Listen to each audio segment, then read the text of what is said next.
Góðan daginn, innilega velkomin á þennan upplýsingafund.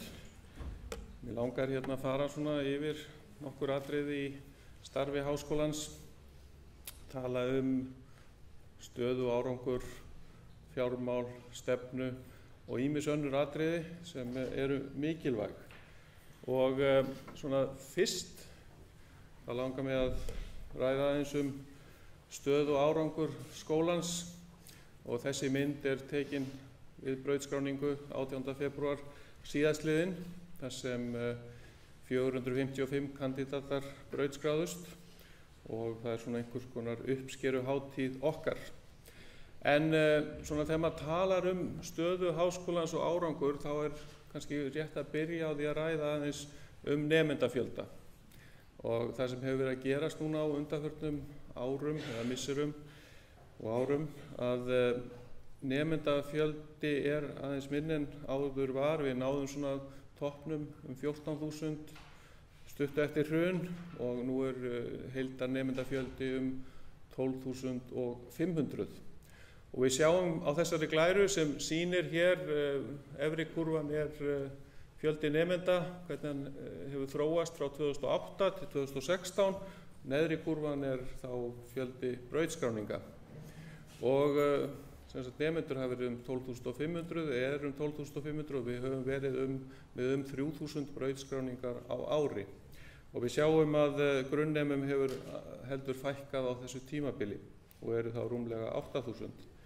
Síðan ef við skoðum fjölda meistaranema á sama hátt, þá sjáum við það að þeim fjölgaði þarna í upphafi eftir 2008 en það aftur farið að draga saman og þeir eru tæplega 3.000. Brautskráningunum hefur fjölgað á tímabilinu og eru 870. Það svona komið jafnvægi þar á. Og síðan ef við bætum við starfs- og viðbótarnemum, þá hefur þeim líka fjölgað frá 2008 og eru 1.050 og þeirra brautskráningar eru 380. Og síðan með doktorsnemana þá hefur þeim fjölgað á tímabilinu. Það var mikil uppbygging í doktorsnáminu fyrir 10 árum og við sjáum það að 2010 þá voru orðnir 456 og þetta hefur haldist nokkuð stöðugt síðan. Brautskráningarnar hafa margfaldast á þessum tíma og hafa eiginlega þrefaldast, getum við sagt, en við erum að tala að það svona stefna háskólan segir að það séu 60 til 70 brautskráðir doktorar á ári og við erum innan þeirra marka.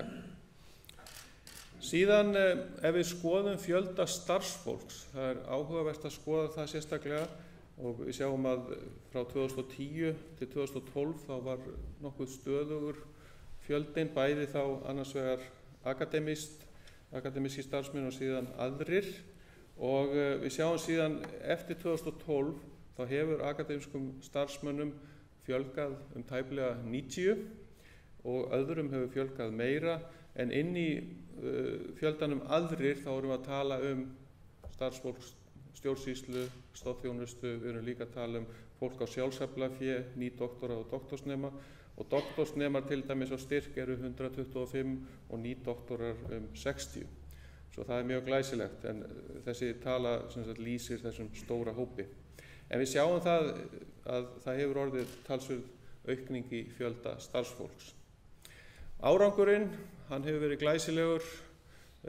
Háskóli Íslands hefur komist eða verið á lista Times Higher Education World University Rankings síðan 2011 og ef við horfum á þennan lista, þetta frekar ljóst hér, en þetta þá staða Háskóla Íslands meðal norrænna háskóla á þessu tímabili og við sjáum að háskólinn raðast þarna meðal stóru háskólan á Norðurlöndum í 15. sæti sem mjög glæsilegur árangur. Ef við aðeins skoðum þetta hér, háskólinn var árið 2015 í 222. sæti, samkvæmt mati vísindasviðs núna í sæti 242 og það gríðarleg samkeppni þarna og það erfitt að halda stöðu sinni, allir eru að bæta sig áhrifamáttur Háskóla Íslands og þeirra rannsókna, þeirra birtinga sem koma frá Háskóla Íslands mjög mikill og það hefur skilað okkur inn bæði með tilvitnunum og fjölda birtinga, en þetta gildir öll fræðasvið og við höfum séð það og síðasta opna fundi hér þá fór ég aðeins yfir þetta.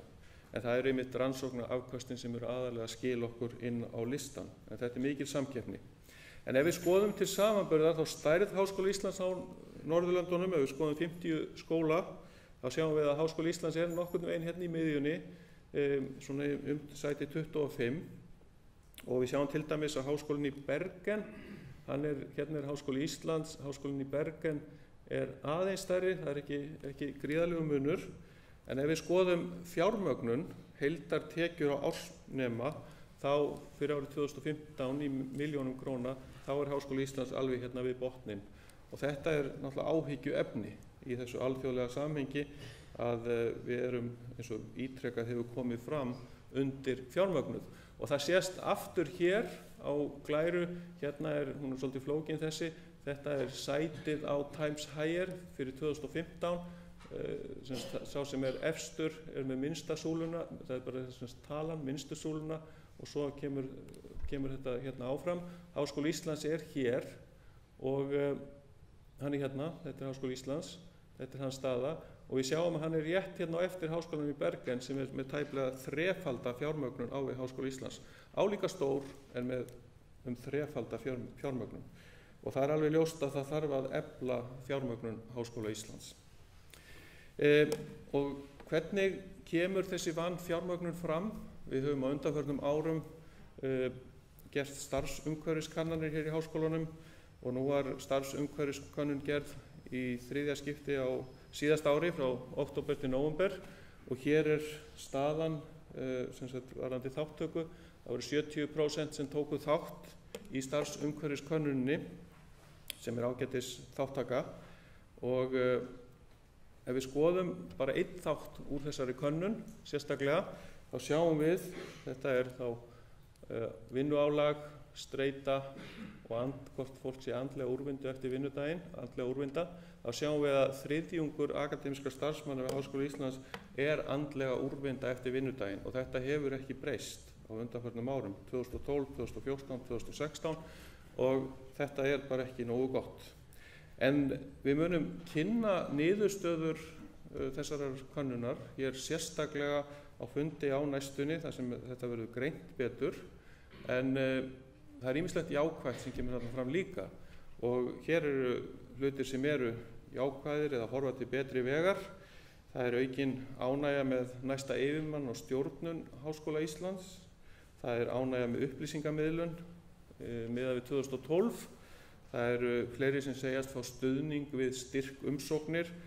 Það hefur dregið úr óánægju með launakjör. Nú 49% óánægðir með launakjörin, en voru áður 62–69% og lykilpunktur, það fleiri ánægðir í starfi nú heldur en árið 2012, 82% ánægðir. En það líka neikvæðar hliðar eins og ég nefndi áðan. Það þetta með álag og streitu í starfi sem mjög mikið áhyggjuefni og hefur ekki breyst. Meðal akademísks starfsfólks koma konur alla jafna verr út en karlar í mörgum þáttum og þetta eitthvað sem við verðum að taka alvarlega til athugunar og innan við helmingur akademísks starfsfólks fær starfsmannasamtal og það áhyggjuefni. 82% teljast starfsmannasamtöl mikilvæg. Svo þetta eitt af því sem við þurfum að treysta betur. En þá kemur kaflinn fjármál og Kristinn Ingvarsson hefur útbúið þessa fínu mynd. Hún bara mjög lýsandi, við getum hort á hana aðeins. En við erum búin að dvelja talsvert við fjármál hér á undanförnum misserum. Við vorum með þetta átak Háskólar í hættu fyrir kosningar til að komast inn í umræðuna og það var mikilvægt að skila okkur inn í umræðuna og við munum aðeins ræða svona framhaldið núna á eftir. En ef við lítum á rekstrarniðurstöðu Háskóla Íslands fyrir síðasta ár, þá var halli upp á hálfan milljarð og þar eru tæplega 300 milljónir vegna gengistaps, krónan styrktist verulega og halli af raunverulegum rekstri var 200 milljónir sem var alveg innan áætlana. En þá það staðan varðandi framtíðina og það gekk talsvert illa að gera áætlun fyrir árið 2017 en hún liggur nokkurn veginn fyrir og áætlunin í jafnvægi og það var aðalega verkað á náttúruvísindasviði þar sem þetta var erfitt. Það hafði verið talsvert mikið mannaráðningar og erfitt að loka fjárhagsáætlun en það hefur tekist. En það alveg ljóst að við þurfum áfram að gæta ítrasta aðhalds í rekstri og þessi viðvarandi undirfjármögnun sem við sáum á glærunum hérna á undan, hún hindrar þróun í starfi skólans. Og hérna yfirlit yfir fjárveitingar 2016 til 2017 og við sjáum að það var ákveðin breyting hérna. Við vorum með 13,1 milljarð árið 2016, förum upp í 14 milljarða og við sjáum að bæði fræðasvið og sameiginleg útgjöld hækka 6,4–6,5% á milli ára. Þessi breyting sem hérna, við sjáum hérna 900 milljónir, hluti af því kom við upphaflegt fjárlagafrumvarp, síðan kom 500 milljónir inn þegar önnur umræða var og bara til marks hvað umhverfið erfitt. Háskólarnir fengu á bilinu 1,1 milljarð til 1,3 milljarða eftir hvernig maður lítur á það og Háskóli Íslands fekk 500, svo að við fáum ekki fjármögnun eða aukningu miðað við stærð og það svona nokkurn veginn þar sem vandinn liggur. En við höldum áfram að berjast og að fá betri fjármögnun en við sjáum það bara miðað hvað var erfitt að loka áætlunum núna að við þurftum algjörlega nauðsynlega að fá þessa peninga. Án þeirra hefðum við verið mjög miklum vandræðum. Þið kannski sjáu hér að hér talað 73 milljónir óráðstafað. Þetta gengur út af það að nú komin ný lög fjárreiður ríkisins og það mjög mikilvægt að við höldum okkur innan ramma. Forstöðumenn eru ábyrgir fyrir fjármálum stofnanna sinna og þess vegna höfum við þessa peninga þarna sem borð fyrir báru bara til þess að tryggja það að við getum náð endum saman í lok árs. En það stóra málið, það eru reikniflokkarnir og við sjáum hérna bara þróunina frá 2007 og það hefur ítrekað verið beðið að þeir séu teknir upp og við sjáum að þetta verðlagsbætt, þannig að það 70% launavísitala og 30% neysluvísitala hér. Við sjáum að þetta hangir svolítið saman hérna í byrjun en svo þetta komið hérna út á suður og þetta eru oft pólitískar ákvarðanir, hvernig staðið að því að breyta þessum reikniflokkum. En lykilpunkturinn kannski að þessi breiða lína hérna, eða breiða kurva, meðal reikniflokkurinn þá miðað við einstakar reikniflokka og fjölda nemenda. Okkur vantar ennþá 15% upp á að ná 100% miðað við 2007. Það vantar það bil 15%. Svo þetta alvarlegt að við erum ennþá ekki búin að ná 2007. En út af fjárhagsstöðunni þá þurfti háskólaráð að fara vandlega yfir málin og samþykkti aðhaldsaðgerðir 12. janúar og í fyrsta lagi þá var samþykkt að gera 5 ára áætlun rekstur Háskóla Íslands. Ég mun tala það sérstaklega eftir. Það var talað strangt aðhald með ráðningum, síðan voru fræðasvið, það var óskað eftir því að þau kæmu með tillögur hvernig mætti draga úr fjölda kennslustunda og yfirfara námsframboð, helst til þess að lágmarka tap í gæðum, en þetta bara því miður út af stöðunni sem við erum í þegar nemendum að fækka. Það farið yfir fastlaunasamninga í stjórnsýslu, framkvæmdastjóra og starfsmannastjóra, falið að kanna að fleiri starfsmenn séu í miðlægri stjórnsýslu og frekar en í stjórnsýslu sviðana og síðan sem lykilpunktur að framkvæmdastjóri og fjármálastjóri miðlægrar stjórnsýslu fari yfir stöðuna á á fræðasviðunum á 3 mánaða fresti, bara til þess að tryggja það að áætlanagerð sé að þetta passi áætlanir og raunverulegur kostnaður. Síðan voru ýmis önnur atriði sem voru samþykkt og það er aukið aðhald í innkaupum, hámarksgreiðslur varðandi rannsóknarmissiri eru sett í SDR í stað þess að vera í krónum. Það er eins og það var áður, þá var þetta alltaf í SDR, svo var breytt í krónur. Það bara eru svo miklar gengissveiflur, það er nauðsynlegt að hafa þetta í SDR og vegna þess að peningunum er varið erlendis. Og síðan þarf að samþykkja miðlægt öll óregluleg útgjöld. Þetta er sem sagt allt í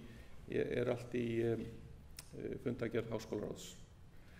En mér langar sérstaklega að ræða þetta með 5 ára áætlunina og ég nefndi ný lög fjárreiður ríkisins og þau ganga út á það að ríkið setur sér 5 ára áætlun í mörgum mismunandi málaflokkum og ég held séu 34 og útgjöld til háskóla í einum af þessum málaflokkum. Nú hefur þetta alltaf verið þannig að Háskólaráð hefur þurft á undanförnum árum að fara yfir á hverju ári hvað kemur út úr fjárlögunum og síðan að skipta kökunni. Núna með þessu nýja vinnulagi eigum við svona nokkurn veginn að hafa lengri sýn og það þýðir að við þurfum að móta starf okkar miðað við það. Þá getum við gert áætlanir til lengri tíma, við munum ennþá halda áfram að berjast fyrir því að fá auknar fjárveitingar, en leið og fyrsta árið liggur fyrir og síðan áætlun ríkisstjórnarinnar, þá getum við sniðið okkur stakk eftir vexti. Og þetta á að þýða það að við vitum nokkurn veginn svona hvað í framhaldinu, en á móti kemur að nemendafjöldin getur sveiflast eins og hann hefur verið að gera. Svo að þetta er ekkert neinn töfralausn, en þetta er nauðsynlegt bara til þess að halda áfram. Og það hefur verið skipaður starfshópur til að vinna þessar tillögur með sérfræðingum og þetta var skipað af Háskólaráði.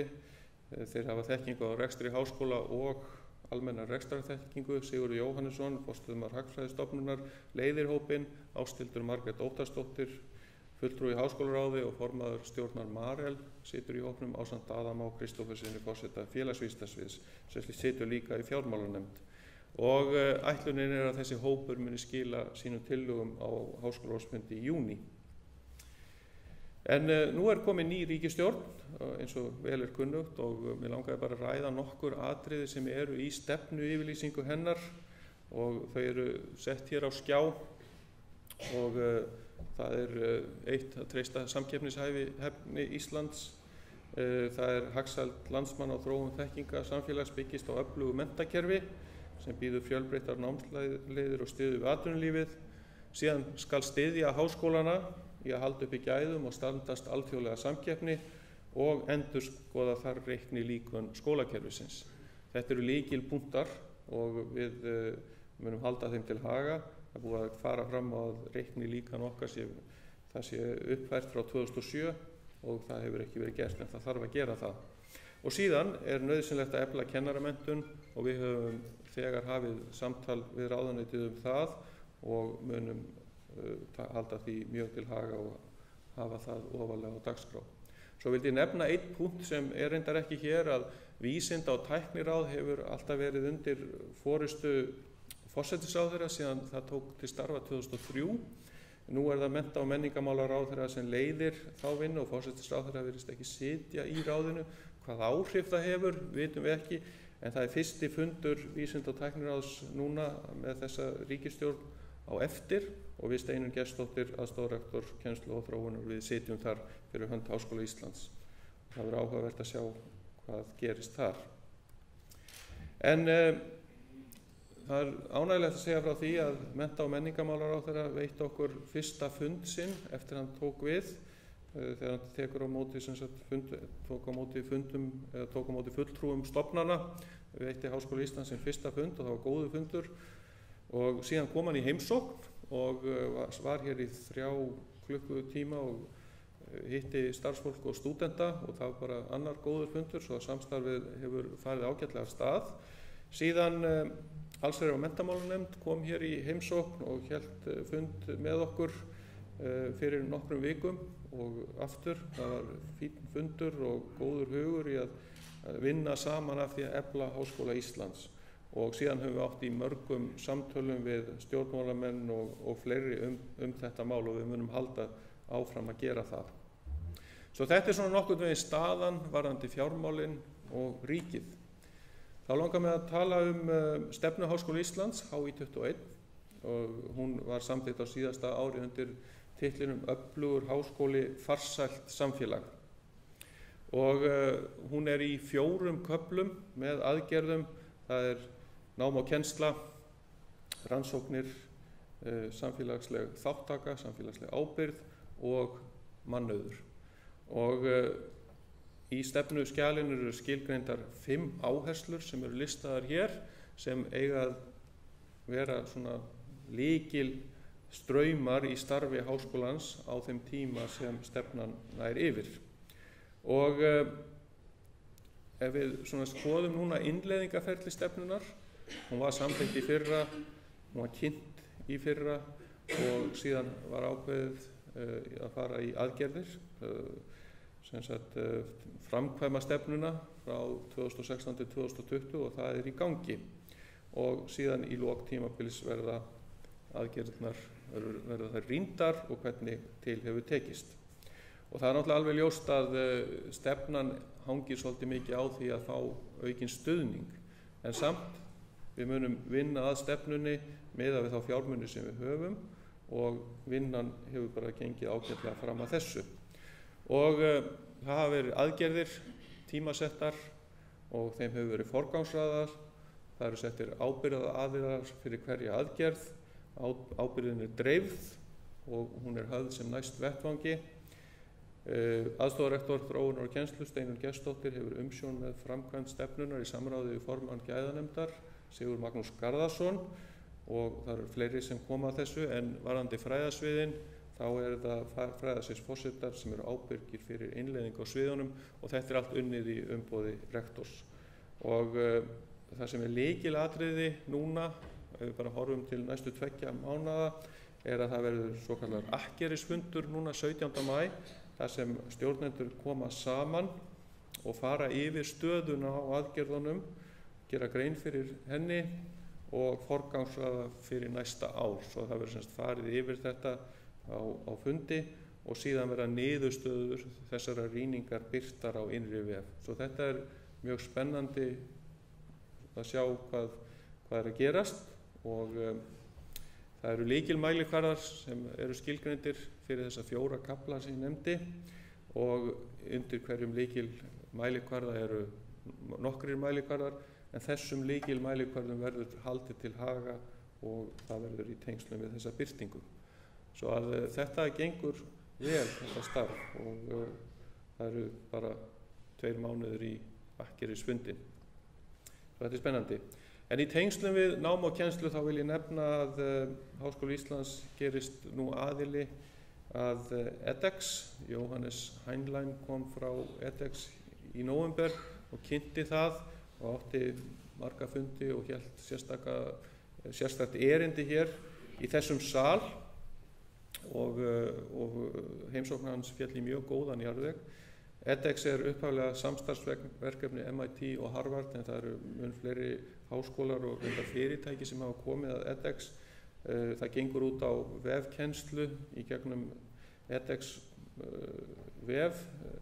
veffang sérstakt og þetta bara mjög spennandi tækifæri.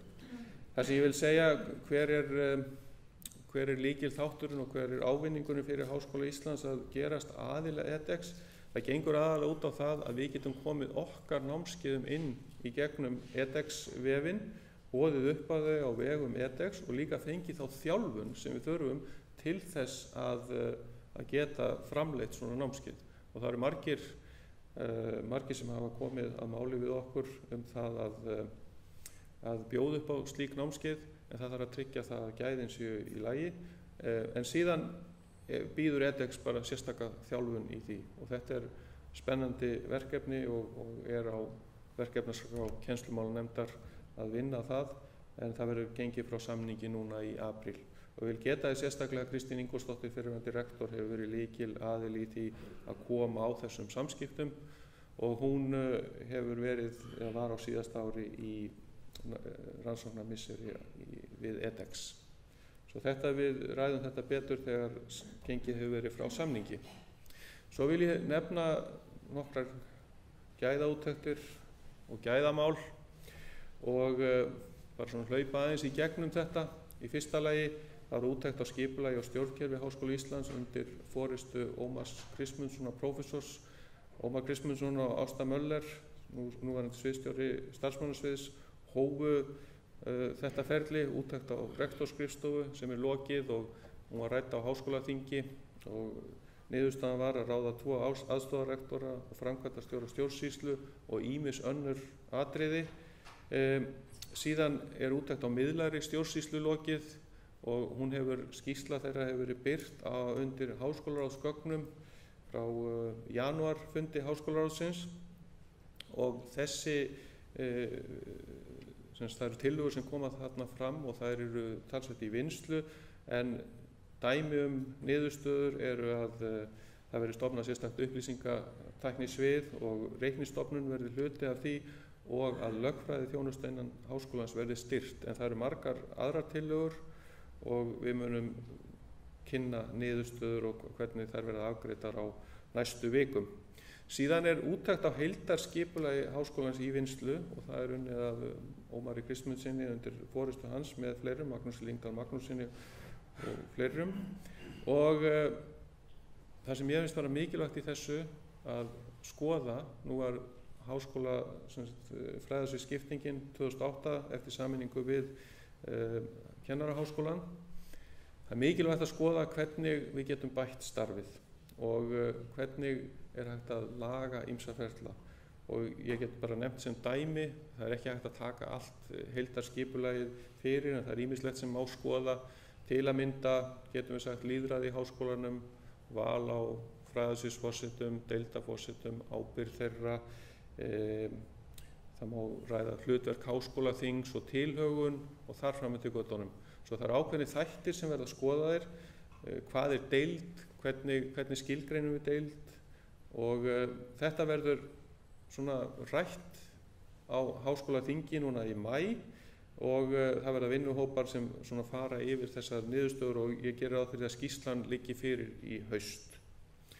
Síðan úttekt á matskerfi opinberu háskólana og það var unnið af vísindanefnd opinberu háskólana undir forystu Áslaugar Helgadóttur sem núna nýr gæðastjóri Háskóla Íslands. Innilega velkomin til starfa Áslaug í hálfu starfi og sú skýrsla kom frá vísindanefndinni núna fyrir nokkrum mánuðum og henni lokið og hún hefur verið birt og síðan fer hún í ytra mat sérfræðingahóps sem kemur núna á næstu mánuðum og gæðaráð háskólana hefur komið að því að halda utan þetta ytra ferli. Síðan að hefjast önnur úttekt að lota rammaáætlunar gæðaráðs og það einmitt á borði þá gæðastjóra og gæðanefndar að halda utan það. Ég ætla ekki að fara í gegnum það í smáatriðum en þetta semst í framhald af því sem var í fyrri úttektarlotu þegar var sjálfsmat og síðan heildarúttekt á háskólanum, sjálfsmat á einstökum einingum. En það ráðstefna þetta mál hér á morgun frá 1:30 til 16 í þessum sal. Svo ég hvet þá sem vilja kynna sér þetta mál betur að koma en síðan verða kynningar fyrir einstakar einingar á vegum gæðastjóra og gæðanefndar. Og lykilatriði að nýta þessar gæðaúttektir til að stuðla að raunverulegum umbótum í starfi háskólans og bæta náms- og starfsumhverfi.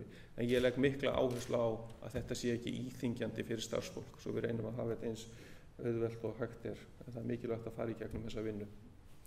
Síðan vil ég nefna hér Áróra samstarfið og Háskóli Íslands gerðist aðili að Áróra samstarfinu á fundi í október á síðasta ári og þetta samstarfsnet 9 öflugra háskóla í Evrópu og það einn frá hverju landi og þetta býður upp á mikla möguleika í starfsmannaskiptum, stúdentaskiptum, samstarfi og gæðamálum svo eitthvað sé nefnt. Það verður næsti fundur áróðranetsins, það bara búið að halda einn sem var stoppfundur, hann verður hér 11. til 12. maí og það verða vinnustofur. Það voru 8 vinnustofur í tengslum við fyrsta fundin, það verða fleiri hér.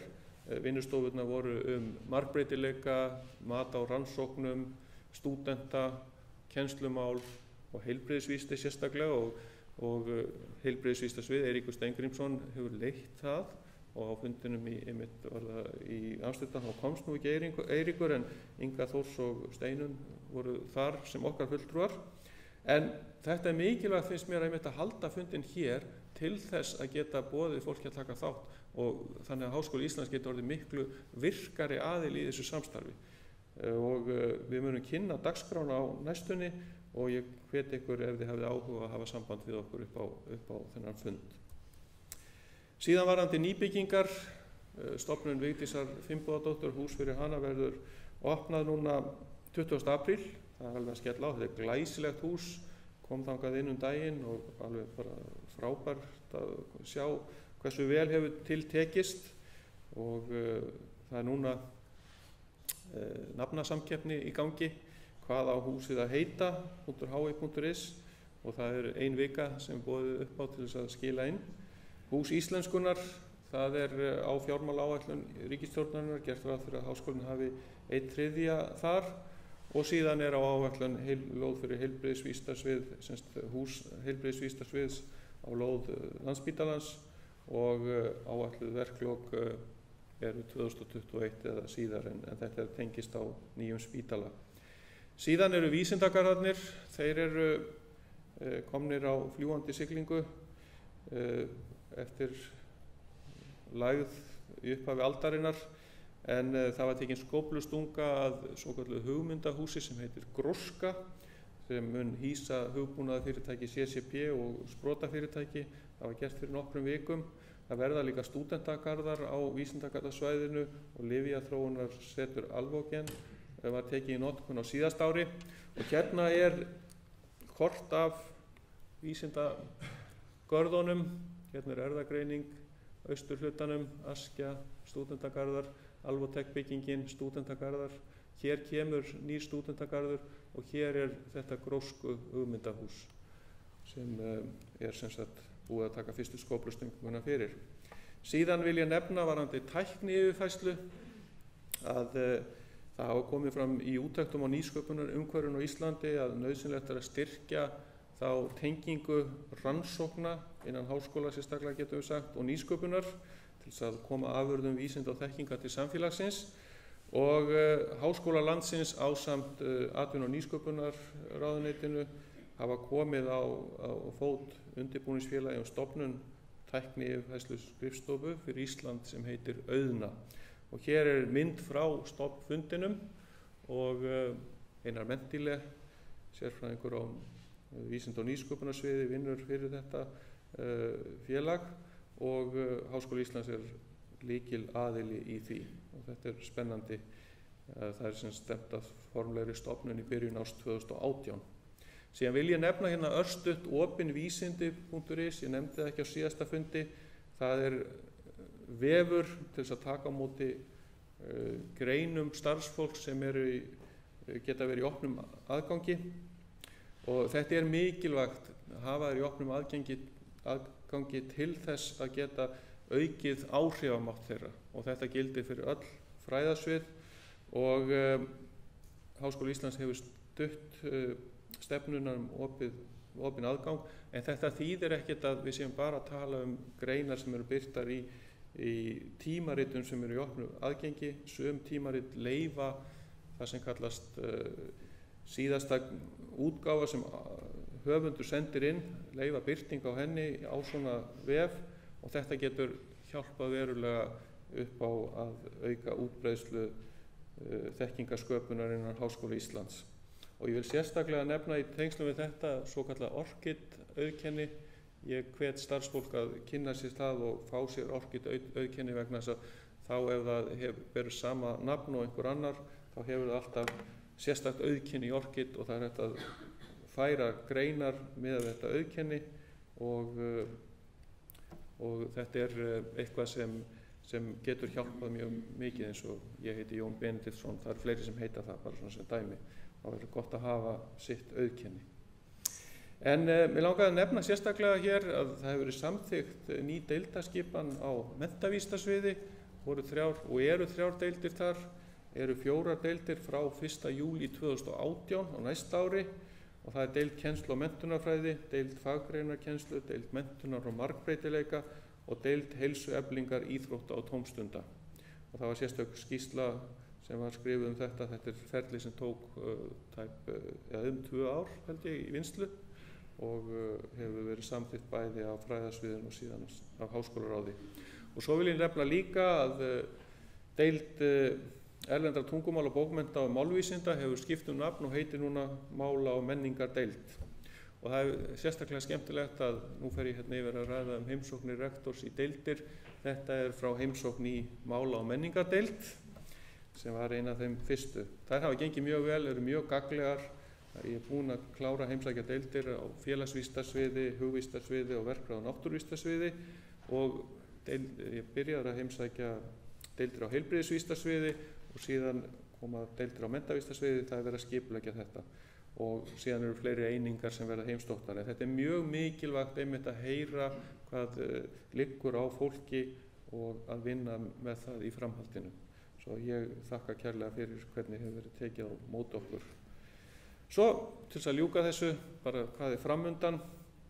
Starf forseta verkfræði- og náttúruvísindasviðs hefur verið auglýst laust til umsóknar. Hilmar Bragi Janusson verður forseti fram til 1. júlí á þessu ári. Við látum þá af störfum. Síðan nefndi ég þetta með hvað á húsið að heita. Það er frestuð til 20. mars. Það er sem sagt hús stofnunar Vigdísar Finnbogadóttur, nafn á það og ég hvet ykkur ef þið hafið hugmyndir að senda þær inn. Síðan eins og ég nefndi þá er sérstök kynning fyrirhuguð starfsumhverfiskönnunina sem er mjög umfangsmikil og greining á henni. Fundur Áróðranetsins 11. til 12. maí. Háskólaþing í maí og ég nefndi það og svo verður ársfundur Háskóla Íslands í ágúst eins og hann var á síðasta ári. En þessari yfirferð er lokið. Ég veit þetta er efnismikil yfirferð. Síðasti fundur var í nóvember en ég mun halda annan fund fljótlega með starfsumhverfiskönnuninni og létta svolítið á þessu en það var nauðsynlegt að fara yfir stöðuna, yfir fjármálin. Og ég þakka ykkur kærlega fyrir komuna en hér er boðið upp á spurningar og síðan þegar við erum búin að klára þær þá er hér boðið upp á hádegissnarl niðri. Spurningar, athugasemdir.